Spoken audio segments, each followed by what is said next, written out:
Have you ever stood at the edge of something big, an idea, a dream, a chance, but froze before taking the first step? You tell yourself, "What if I fail? What if I'm not ready yet?" And so you wait. Days pass. Then months. Until one day, you realize you never started. If that feels familiar, this story is for you. Once, in a mountain village surrounded by clouds, there lived a young man named Rayhan. Rayhan was known for his calm nature, sharp mind, and endless ideas. He often sat by the river sketching plans in the sand, designs of bridges, mills, machines, and dreams that could change his whole village. His friends called him the Dream Builder. But Rayhan never built anything. Every time he got close, he'd whisper, "I'll start when I'm ready." When his uncle offered him land to build a workshop, he said, "Not now, I need more tools." When his friend offered to help, he said, "Let me plan first." And when his father told him, "Start small, you'll learn," Rayhan only smiled and said, "I don't want to fail." So the years passed. And Rayhan's dreams, those beautiful designs in the sand, washed away each time the river rose. One evening, as the sun dipped behind the mountains, an old traveler came to the village. His clothes were worn, his beard white, and his eyes carried the calm of someone who had walked through many storms. He needed a place to stay, so Rayhan offered him tea. They sat together near the river. The old man looked at the unfinished sketches and said, "You draw well. Do you build too?" Rayhan hesitated. "I want to. But I'm waiting for the right time." The old man chuckled. "The right time? My son, time never waits to be right. It just moves." Rayhan frowned. "But I'm not ready. I need more experience." The traveler smiled. "When I was your age, I waited too. I told myself I'd climb the mountain once I became strong. But waiting never made me strong, climbing did." Rayhan was silent. The man's words struck deep, but fear still held him. He asked, "But what if I fall?" The traveler looked up at the sky and said, "Then fall early. The sooner you fall, the sooner you learn how to rise." That night, Rayhan couldn't sleep. He stared at the stars and wondered, was fear the only thing stopping me? The next morning, he went to his field with tools. The ground was rough. He picked up a shovel but froze again. His hands shook. His mind whispered, "What if it doesn't work? What if people laugh?" He dropped the shovel and walked away. Days turned into weeks. The old traveler had already left. But his words echoed. "Waiting never makes you strong, climbing does." One stormy night, lightning struck a tree near Rayhan's hut. It fell across the small bridge that connected the village to the market. The next morning, villagers gathered in panic. No one could cross. The bridge was gone. People were shouting, "How will we bring food? What about the school on the other side?" Rayhan's heart pounded. He knew how to build bridges. He'd designed many. He could help. But then fear whispered again, "What if it fails? What if it breaks?" He turned to walk away, and then saw a little boy crying. It was the schoolteacher's son. He said, "My books are on the other side. How will I go now?" Something broke inside Rayhan. That tiny voice of fear suddenly sounded smaller than the child's tears. He clenched his fists and muttered, "Enough. I'll build it." He went home, brought his tools, and walked into the rain. Everyone stared. "Rayhan? The dreamer?" They laughed. But this time, Rayhan didn't stop. He tied ropes, laid wooden planks, and began building through the storm. His clothes were soaked, his hands numb, and his mind still afraid, but his body moved anyway. By midnight, half the bridge stood. His fingers bled, and the wind almost threw him into the river, but he held tight. Every strike of the hammer felt like breaking a piece of his fear.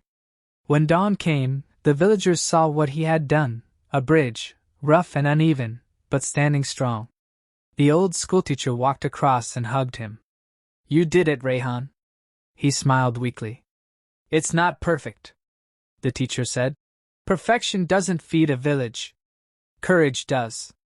That moment, something inside Rayhan changed forever. He realized that fear never disappears, you just learn to move with it. But Rayhan's journey was far from over.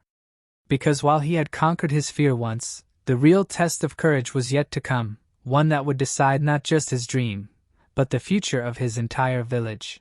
Days passed after the storm. The bridge Rayhan built stood firm, and for the first time in years, people started believing in him. The same villagers who once laughed now called him Ustad Rayhan. Children crossed the bridge every morning for school, traders carried goods, and elders blessed him as they walked by. Rayhan felt something new inside, not pride, but peace. The peace that only comes when you finally start doing what you were meant to do. He decided to rebuild the whole bridge properly, stronger, wider, and permanent. This time, he wouldn't stop halfway. He gathered wood, rope, and metal. He asked a few men to help, but most refused. "We're busy with crops," they said. "The temporary bridge is enough." Rayhan smiled. "It's not enough when you know it can be better." So, he began alone. Every morning before sunrise he worked. Every night he sat by the river, writing notes about how to improve. The fear that once stopped him was now his teacher. It whispered, "Be careful here, measure again, stay steady." Months passed. The bridge was almost complete. One evening, as the sun painted the sky orange, Rayhan's father came to see him. He had always doubted Rayhan's ability to finish anything. But when he saw the half-finished structure, wide, strong, shining in the sunset, his eyes softened. "My son," he said quietly, "I see your hands are no longer soft." Rayhan smiled. "They've touched more wood and rope than I ever dreamed of." His father nodded. "You've built more than a bridge, Rayhan. You've built belief." But fate wasn't done testing him. That night dark clouds rolled over the mountains again. Lightning cracked, and rain poured heavier than ever before. The villagers rushed to secure their homes, and suddenly someone screamed, "The river is rising!" Rayhan ran outside.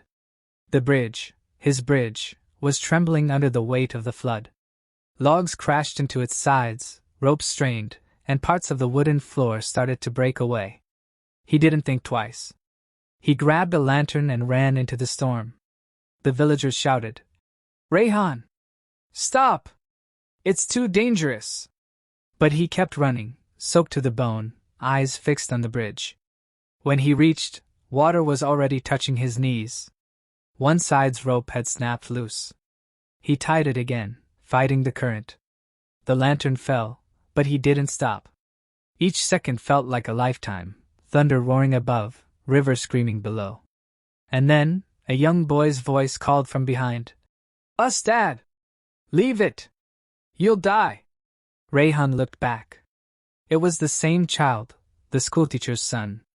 He smiled through the storm. "If I run now, what will you learn tomorrow?" He tightened the final knot and hammered the last wooden plank back into place.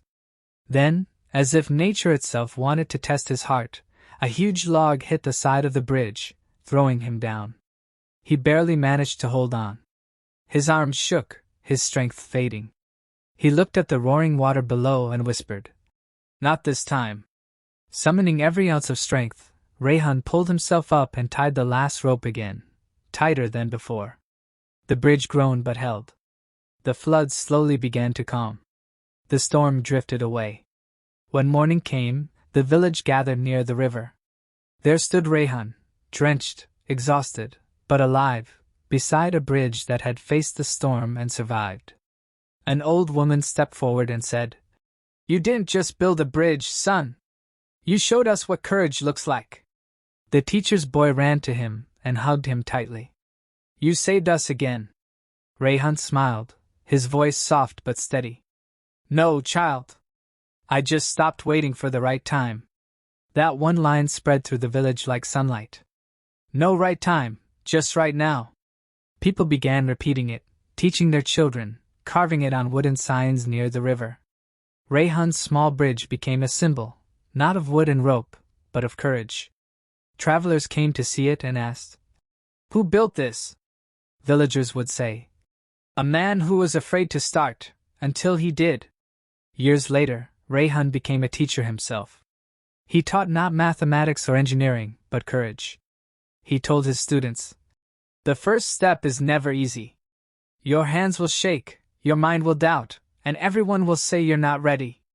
But the truth is, you never will be ready. You just start. And that's what makes you ready." He would hold up a small piece of rope, the same one he used on that stormy night, and say, "This rope once held a bridge. But more than that, it held me together when my fear tried to break me apart." His students would sit in silence, inspired, eyes wide. Because somewhere inside, each of them carried the same fear, the fear to start. And Rayhan would end every session the same way. "Do not wait for the right time. The right time begins the moment you move. Fear won't disappear, it just gets quieter every time you act. So start today, even if your hands tremble. Because courage doesn't mean no fear, it means moving despite it." Years later, long after Rayhan had grown old, people still crossed his bridge. Children ran over it laughing, lovers met in its middle, and elders leaned on its rails to watch sunsets. The wood had aged, but it stood strong, just like the man who built it. And carved into a small stone near the bridge were these words: "Here stood a man who was afraid to start. But once he did, he never stopped." Clapperboard ending message, voiceover style. So, dear listener, what are you waiting for? A perfect plan? A perfect moment? It doesn't exist. Start messy. Start scared. Start unsure. But start. Because if you don't begin, your dream will only ever live inside your mind. And fear will always win by default. Rayhan didn't build a bridge. He built a beginning. Now it's your turn. Start today, even if your hands shake.